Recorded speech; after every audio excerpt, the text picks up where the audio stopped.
क्या सच है क्या झूठ है, तुम्हारे ससुराल की जानिब से सब सामने आ गया। तुम्हारे अपने दिमाग में गंद और फतूर था, इसकी जानिब तो मैं बाद में आती हूँ। हाँ भाई, उसकी तो बीवी थी, उसने शक किया, उसके इख्तलाफात, वो क्या मामला था, वो उनका आपस का मामला था। तुम बेगानी शादी में अब्दुल्ला दीवाने की तरह कहाँ से कूद पड़े? मैं अपने भाई की बातों में आ गया था। क्या बातों में आ गए थे? तुम्हें नहीं पता था कि तुम्हारी भाभी है, वो इज्जत का मुकाम है। मैंने बड़ा समझाया था पर मैं भी साथ मिल गया था। इसने कहा भाई तुमने बाद 2 डंडे मार के भाग के ना, तो मैं आगे से आप ही अपना काम कर लूँगा। कब से प्लानिंग की हुई थी? हफ्ता पहले इसने मुझे कहा था, तो मैंने उसको तब भी मना किया था, तो फिर भी चुप करके चला गया था काम पे। फिर क्या कहा था इसने? कि यही अपनी बीवी को मारना है। मैंने क्यों मारना, पूछा नहीं? पूछा, कहता भी उसके राब्ते होते हैं ऐसे ही, तो इसीलिए उसने मुझे कहा था। मैंने कहा उसको छोड़ दे अगर राब्ते होते हैं तो मैंने कि चुप कर गया, वो चले गया घर। तो फिर जब काम किया तभी इसने मुझे कहा था, 2 दिन मिला ना, मैं काम से आया था, ये भी काम पे आया था, मुझे मिला गली में। इसने मुझे कहा मैं आज अपनी बीवी को मारना चाहता हूँ।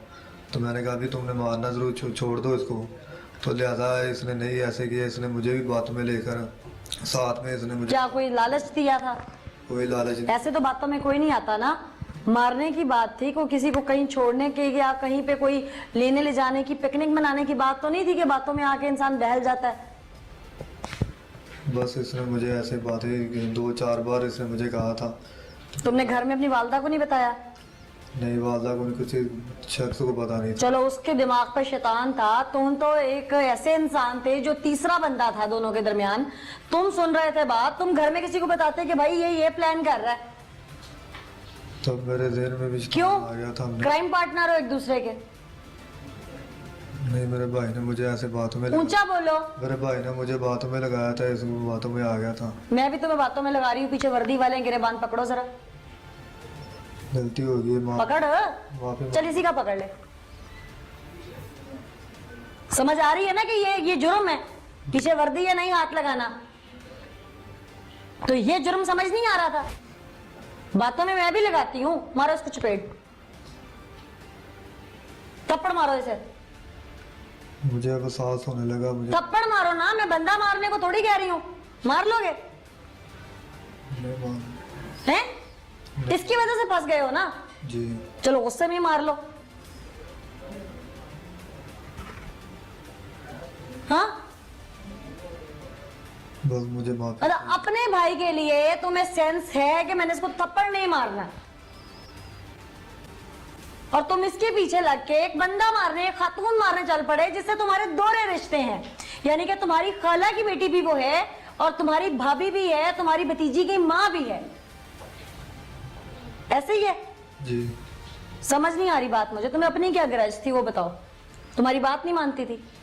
सब कुछ करती थी, बात भी मानती। ऊंचा बोलो। सब कुछ करती, बात भी मानती थी। तुम्हें उस पर क्या फिर गुस्सा था? कोई शादी से पहले का गुस्सा था? कोई गुस्सा या नहीं। तुम्हारा दिल था वहां शादी करने का? नहीं, कोई दिल नहीं था मेरा। या तुम्हारी अपनी बीवी नहीं रही तो तुमने कहा इसका घर भी ना बसा रहे?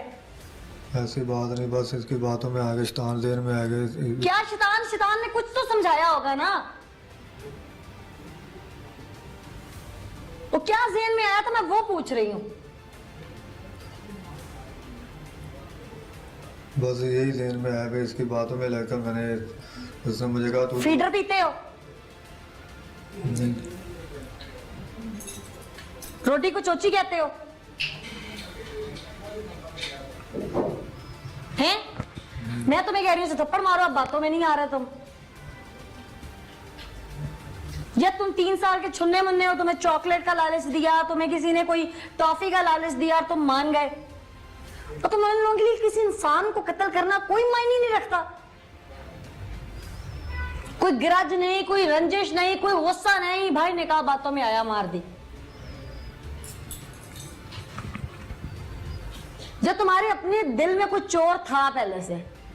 कोई चोर नहीं था। क्योंकि मेरे देखने वाले नाजरीन भी इस बात का अंदाजा लगा सकते हैं कि इंसान इंतहाई कदम उस वक्त उठाता है किसी के साथ मिलके भी, उसके पीछे या तो उसका अपना कोई लालच होता है, या कोई हिस्सेदारी होती है, या उसके दिल में कोई रंजिश या पुराना गुस्सा होता है।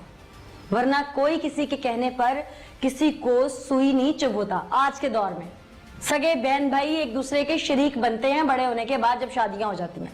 तो ये शख्स या तो इसकी अपनी नजर थी, या इस शख्स के दिल में शादी से पहले का कोई, जिसे क्रोध कहते हैं, रंज कहते हैं, गुस्सा कहते हैं, इसके दिल में कोई शैतान था, या ये ऐसा मुनाफिक है कि इसने सोचा मेरा अपना घर नहीं बसा तो मैं बसने किसी और का भी क्यों दूं। अब इन 3-4 बातों में से एक बात तो जरूर है, क्योंकि कोई जायदाद का मसला तो था नहीं कि इसका कोई लालच हो बीच में। ये बात तो मुझे समझ नहीं आती। इसने ये कदम क्यों उठाया? भाई को समझा सकता था, भाई नहीं समझ रहा था, वालदा को बता सकता था। घर की एक खातून जो गैरों से नहीं आई थी, अपनों में पली बड़ी थी, सगी खाला की बेटी थी, आना जाना था, वो यादें बचपन की भी इसकी आंखों के सामने ना आई और इसने किसी को बताना मुनासिब नहीं समझा। समझ से बाहर है मेरी तो ये बात। किया क्या था तुमने? प्लानिंग कर घर गए थे तो घर कोई नहीं था, वो ऊपर चढ़ा, इसने मुझे कहा तो मैं उसके गले लगाऊंगा और उसकी पीठ पीछे तो आप डंडे मार देना सिर पे। मैं 2 डंडे मार कर मैं भाग गया, ऊपर देखा पहले कोई नहीं था भाई, तो फिर मैं भाग गया था। कहाँ मारे थे डंडे? सिर पे मारे थे। सर पे मारे थे। हाफिज तसद्दुक साहब, ये साहब की तो बीवी थी, चलो इनको रंज था, कोई बात थोड़ी बहुत जस्टिफाई होती है। ये देवर साहब कहते हैं मैं भाई के बहकावे में आ गया, जबकि मुझे कोई गिला शिकवा नहीं था, भाभी, कजन, घर की वो बेटी बहू, उससे। तो ये साहब, इनको क्या लालच था? कोई समझ आई है बात आपको? नहीं, इब्तदाई इन्वेस्टिगेशन में तो सिर्फ ये अभी यही है कि जी इसको रंज था कि जी वो शक करता था कि जी इसका किसी के साथ ताल्लुक़ है, तो उसने इसको शामिल कर लिया किसी भी तरह, कुछ भी कह के कि जी तुम मेरे भाई हो, जो इमोशनल किया होगा कि जी मेरी बीवी है तो ये किसी के साथ ठीक नहीं है या ख़राब है।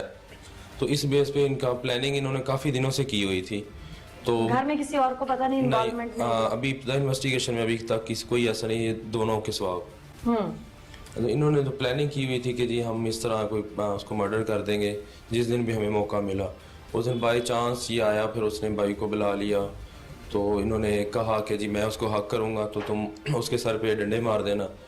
तो उस दिन यही उसने किचन में बर्तन धो रही थी, तो जब इसने उसके हस्बैंड ने उस्मान ने उसको हक किया तो उसके पीछे नमक मिर्च वाला डंडा पड़ा हुआ, तो उसके सर पे 2 दफ़ा हिट किया, तो नीचे गिर गए। फिर इसने कहा कि तुम छत पे जाके ध्यान रखो, तो मैं ना कुछ करता हूँ। फिर उन्होंने उसको डकैती का रोक दिया, उसको पहले उसकी शारक काटी, फिर उसके फेस पे हिट की, फिर उसके सर पे हिट करते। फिर उसके बाद ये अपने रूम में गया है उस्मान, उसने फिर उसकी अलमारी को तोड़ा है, उसको सामान को बिखेरा है ताकि हम ये वकुआ करने के बाद चले जाएं बाहर और हम शोर कर दें कि जी इस तरह डकैती हो गई। नहीं तो मोहल्ले में से किसी ने नहीं देखा था इनको पहले आते हुए? नहीं, अब किसी ने, दोपहर का वक्त था, वो सारे कामों में बिजी होते हैं, रश होता है तो कम होता है दोपहर के वक्त, वो उन्होंने ये टाइम सेलेक्ट किया और ये काम किया उन्होंने। अच्छा, अभी तक आप कह रहे हैं किसी और की इन्वॉल्वमेंट नहीं थी, मुशावरत नहीं थी, CDRs वगैरह निकले हैं कि जो ये शक करता था अपनी बीवी पे, क्या वो शक ठीक था इसका?